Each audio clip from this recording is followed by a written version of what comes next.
Buenas tardes, queridos alumnos. Soy la profesora Alejandra de la clase de informática del Centro de Capacitación y Desarrollo Educativo CECADE. Les mando un fuerte abrazo, espero que todos se encuentren muy bien y espero verlos muy pronto. En la clase de hoy vamos a hablar acerca del ciberacoso. Les voy a leer un artículo de la revista Como Ves. Se titula Ciberacoso y fue escrito por Guillermo Cárdenas Guzmán.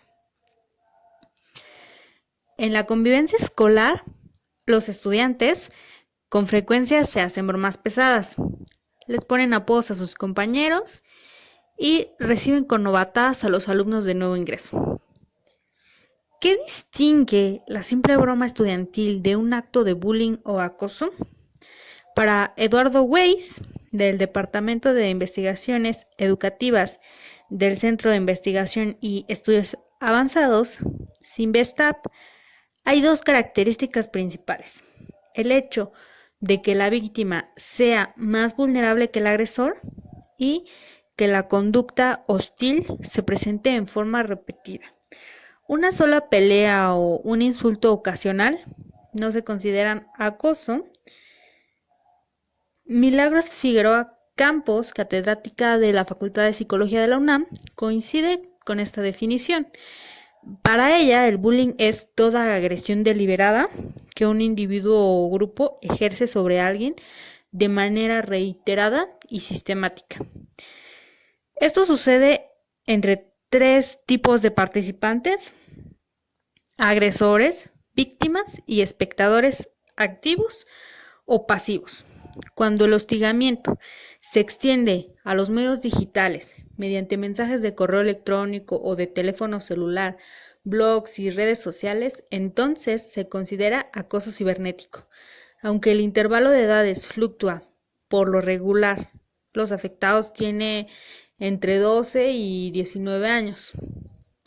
Ramiro Macías Ortiz, subdirector de Prevención de Delitos a través de Internet de la Secretaría de Seguridad Pública del Distrito Federal, coincide en que el ciberacoso ocurre básicamente entre adolescentes. Esta situación puede presentarse en escalada, como en algunos casos, y el acoso pasa del entorno escolar y social al digital, o viceversa, lo cual perpetúa el círculo de conductas violentas. El especialista agrega que lo anónimo y privado de estas agresiones las hace más peligrosas y aumenta el grado de ansiedad de las personas que las padecen. Según la maestra Figueroa, lo que potencia el efecto del ciberacoso en comparación con el presencial es que el agresor ataca encubierto o en el anonimato de manera inmediata y la víctima no tiene escapatoria. Formas del ciberacoso. Aunque muchas veces se usa para aludir a cualquier tipo de agresión dentro de las escuelas, el término bullying, derivado del inglés bully, que significa hostigador, define una situación de acoso y maltrato físico, psicológico o emocional de un adolescente a otro. Cuando este tipo de agresión se realiza a través de plataformas digitales, se conoce como ciberacoso. Según la experta en educación especial, Nancy Willard, hay 8 formas de ciberacoso. Flaming, enviar mensajes electrónicos con lenguaje vulgar o discursos incendiarios para incitar a la pelea. Acoso, incluye también mensajes ofensivos, pero se prolonga por mucho más tiempo. Denigración, generar y difundir mentiras sobre alguien para destruir su reputación o alejar a sus amistades. Imitación o enmascaramiento. El atacante finge ser otra persona para destruir la reputación o relaciones sociales de la víctima. Cyberstalking, persecución cibernética. Incluye altos grados de intimidación o amenazas de daño que hacen a la víctima temer por su seguridad. Outing, se comparten sin permisos secretos o información comprometedora sobre la víctima, incluyendo fotos y mensajes. Engaño, El agresor usa mentiras para que la víctima revele información personal muy delicada. Exclusión. Actos intencionados para mantener a la víctima excluida o alejada del grupo. Dos caras de la moneda. ¿Es el ciberacoso solo una extensión del acoso presencial? En su artículo Acoso escolar en la red, publicado en la revista virtual Educa en 2006, Isabel Solano, de la Universidad de Murcia, España, considera que sí, y define al primero como el empleo de tecnologías de la información y comunicación, por sus siglas, TIC, para hostigar con ensañamiento a una víctima. El investigador español José María Áviles considera que ambas variedades de acoso incluyen los rasgos comunes del maltrato entre iguales, comparables con las dos caras de la misma moneda. Son el mismo fenómeno metamorfoseado. Escribe el académico de la Universidad de Valencia en su artículo Análisis psicosocial del ciberbullying, claves para una educación moral. Áviles considera además que las víctimas de ciberacoso son mucho más vulnerables ante el agresor. El miedo a través del que se transmiten los ataques facilita su disponibilidad espacio-temporal. Están localizados siempre a través de su email o buzón de voz. Su sufrimiento se agranda. Las estrategias de control, evitación o evasión son más limitadas que en el presencial.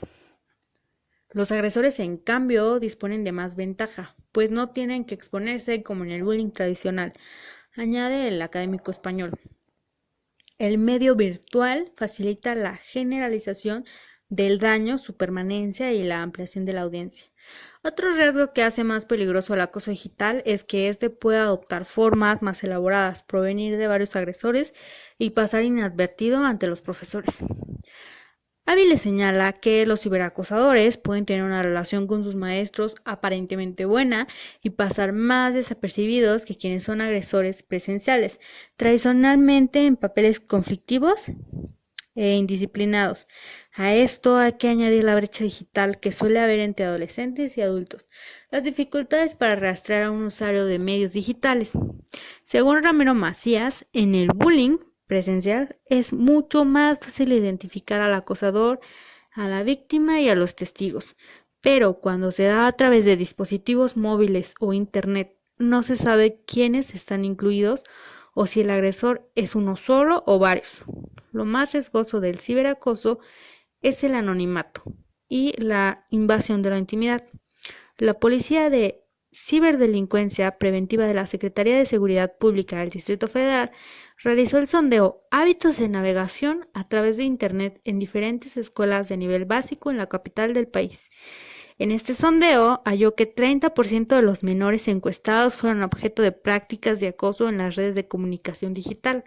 Las principales líneas de trabajo de esta institución, que no se limita al ciberacoso, incluyen el monitoreo de estos medios, charlas informativas y emisión de alertas preventivas. Prevenir e intervenir. Estas son algunas medidas para prevenir o intervenir en los casos de ciberacoso. Prevención. No proporcionar información personal detallada en las redes digitales ni en correos electrónicos. No aceptar todas las invitaciones de amistad virtual ni proporcionar claves o contraseñas. Enviar correos electrónicos con copia oculta. Así los destinatarios no podrán ver cuánta gente recibió el mensaje ni sus direcciones virtuales. Supervisar el tiempo que pasa el adolescente frente a la pantalla de la computadora y colocar esta en un lugar visible. Leer las condiciones de uso y políticas de seguridad antes de abrir una cuenta de correo o redes digitales. Intervención. Ignorar los mensajes, más no el acoso. De preferencia, no leerlos ni responderlos. Guardar evidencias, es decir, no borrar los mensajes, fotos, videos, etc. Contar el problema a una persona de confianza. Si es preciso, abrir una nueva cuenta o cambiar el chip del celular. Reportar los casos de ciberacoso, aunque uno no sea la víctima. Más estudios. Los psicólogos han estudiado el hostigamiento, conocido como bullying, desde los años 70, a partir de los trabajos pioneros del investigador noruego Dan Olgus, pero el hostigamiento cibernético apenas comenzó a abordarse en 2002. Faltan instrumentos para evaluarlo y los que hoy se aplican no están estandarizados, lo cual arroja resultados dispares. Una muestra son las grandes variaciones en las cifras de ciberacoso reportadas por países distintos. Algunos estudios en Europa, México y Brasil indican que hasta 83% de los alumnos han lidiado en alguna forma, como actores o espectadores, con el acoso presencial, según exponen los autores del artículo Ciberbullying, forma virtual de intimidación escolar, publicado en 2011 en la revista Colombiana de Psiquiatría. El equipo, dirigido por Gerardo García de la Universidad Autónoma de Tamaulipas, cita otros estudios para establecer el panorama del acoso en línea. Por ejemplo, en España, Canadá y Estados Unidos se ha encontrado que 1 de cada 4 estudiantes está involucrado en este problema, como víctima, agresor o las dos cosas. En 2010, García y sus colegas realizaron una encuesta a 603 alumnos de secundaria en Tamaulipas. Encontraron que 3.5% de ellos habían sido víctimas de ciberacoso. 2.8% cometieron esta clase de agresión y 1.3% habían participado con un rol mixto. El 3% de los involucrados fueron varones y el resto mujeres. La mayoría cursaban el segundo año de secundaria. En su tesis de licenciatura, dirigida por la maestra Figueroa, Susana Avedaño, egresada de la Facultad de Psicología de la UNAM, aplicó un cuestionario de acoso cibernético a una muestra de 300 alumnos que cursaban educación media superior en escuelas de la UNAM ubicadas en el Distrito Federal. Avendaño observó que el promedio de víctimas fue alrededor del 16%. Los principales medios de agresión fueron llamadas telefónicas, silenciosas e insinuaciones sexuales. Un 5% se consideraron agresores. El porcentaje fluctuó más en el caso de los espectadores, de 27% hasta 60% según la modalidad. También se encontró que la plataforma más usada para cometer ciberacoso fue el teléfono celular más que Internet y que familiares y amigos constituyen el principal apoyo de la víctima. 63% de los casos, aunque es pasivo y solo incluye consejos como cambiar de chip, dejar de usar el aparato, no hacer caso del suceso. Eduardo Weiss ha notado, tras aplicar sus estudios, que en los varones la agresividad y la violencia tienen relación sobre todo con la experimentación de masculinidad, mientras en el caso de las jóvenes las agresiones suelen ser de tipo verbal. #yo lo borro. Una forma de frenar el ciberacoso es no contribuir a difundir comunicaciones malintencionadas como chismes, rumores y fotografías comprometedoras. Para eso lo mejor es simplemente borrarlas de tu teléfono o computadora. La campaña #yo lo borro, convocada por las comisiones de Ciencia y Tecnología del Congreso de la Unión y lanzada por diversos organismos públicos y privados, está encaminada a prevenir y combatir el acoso cibernético. La coordina el Foro Consultivo Científico y Tecnológico y le dan cuerpo 4 instituciones más: el Instituto Nacional de Psiquiatría, Ramón de la Fuente Muñiz, encargado de proporcionar el marco conceptual y contenidos, la Dirección General de Divulgación de Ciencia de la UNAM y responsable de elaborar mensajes y difundirlos, la Asociación Mexicana de Internet, que se encarga del portal web, las redes sociales y las aplicaciones relacionadas con la campaña, la Red Nacional de Consejos y Organismos Estatales de Ciencia y Tecnología, que identificará instituciones, organizaciones y personas que puedan contribuir a desarrollar la campaña para irlas incorporando a esto. La página web de la campaña ofrecerá información para ayudar a los adolescentes a prevenir el ciberacoso o hacerle frente en caso de que sea necesario. Formar, informar y prevenir. Ante el problema, especialistas, autoridades, empresas, educadores y organizaciones sociales han comenzado a tomar medidas con énfasis en la concientización y prevención.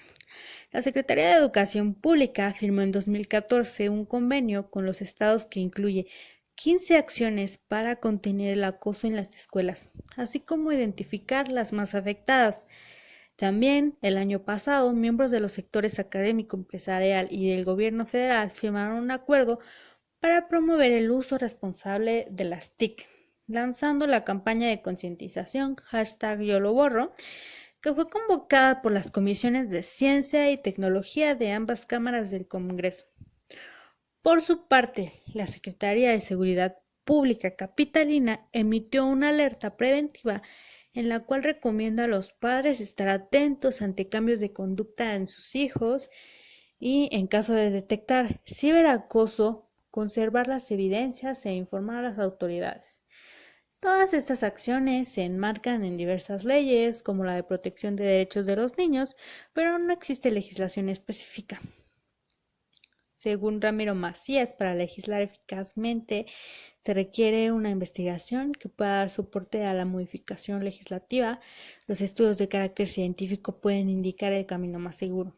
Hoy las víctimas de ciberacoso pueden interponer una demanda penal solo cuando esta conducta detone una agresión física, en cuyo caso se exige la intervención del Ministerio Público. Por ende, el apoyo que las víctimas reciban de sus familiares cercanos resulta vital. Sin embargo, las iniciativas legislativas contra el hostigamiento pueden tener efectos negativos si solo se sanciona esa conducta entre estudiantes en términos legales sin tomar en cuenta criterios pedagógicos.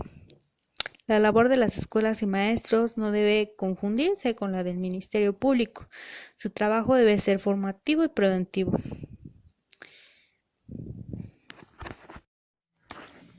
Como ya pudieron ver en este artículo, la Secretaría de Seguridad Pública se encarga de los delitos cibernéticos, en este caso de crear campañas para prevenir el ciberbullying y también para frenarlo. ¿Okay? Generalmente lo hacen en el nivel básico de educación, van a las escuelas y se crean campañas en donde policías cibernéticos dan charlas a los niños de qué es lo que no deben hacer estando en las redes sociales. No compartir fotos, no compartir ubicaciones, no compartir información que sea confidencial, direcciones. También en diciembre del año pasado se aprobó la ley Olimpia, que prohíbe la difusión de contenido privado de las personas, ya sean fotografías o videos con contenido sexual, y que castiga con 6 años de cárcel a las personas que lo difundan. Se crea básicamente por una joven llamada Olimpia de la ciudad de Puebla, la cual pues sufrió de ciberacoso, de ciberbullying, de esa manera, en donde fue compartido un video de ella sin su consentimiento. Entonces podemos darnos cuenta de en qué momento deja de ser divertido, deja de ser una broma y comienza a convertirse en un problema social en donde pueden resultar afectadas muchísimas personas con la gran inmensidad de las redes sociales y de su fácil difusión. Entonces, bueno, como se dan cuenta, hay 3 partícipes importantes: el agresor, la víctima y los espectadores. Muchos de nosotros en muchas ocasiones participamos como espectadores y no es divertido el bullying, es un tema serio que debe ser tratado con muchísima delicadeza y del cual, aunque seamos espectadores, debemos denunciar y no debemos de participar en esas risas como parte de un salón de clases en donde se haga burla a un compañero, no reírse porque no es divertido. Como en los videos anteriores, deben dejar un comentario, qué opinan acerca de esto, qué medidas se deberían de tomar, ¿vale? En las series de las novelas mexicanas, generalmente vemos que la policía cibernética actúa súper rápido. Ojalá fuera así, pero muchas de las veces la incompetencia es tanta que no vas y levantas una denuncia, no te hacen mucho caso, ¿vale? Entonces, ¿qué debemos hacer nosotros? Bueno, sí, denunciar, pero más que nada tratar de frenarlo desde las aulas como docentes, enseñar a los alumnos temas de valores que deben llevarse bien entre ellos como compañeros. Yo sé que todos tenemos diferencias, pero eso no tiene por qué ser motivo para ocasionar una pelea, para molestar a un compañero, porque ese compañero podríamos ser nosotros, ¿no? Ponernos en los zapatos, tener muchísima empatía, eh, enseñar a los más pequeños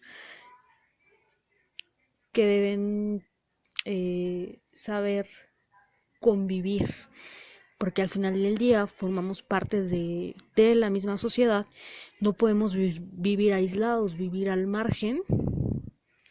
Entonces, bueno, ese sería este tema. Dejen su comentario y espero que todos se encuentren muy bien. Espero verlos muy pronto. Gracias.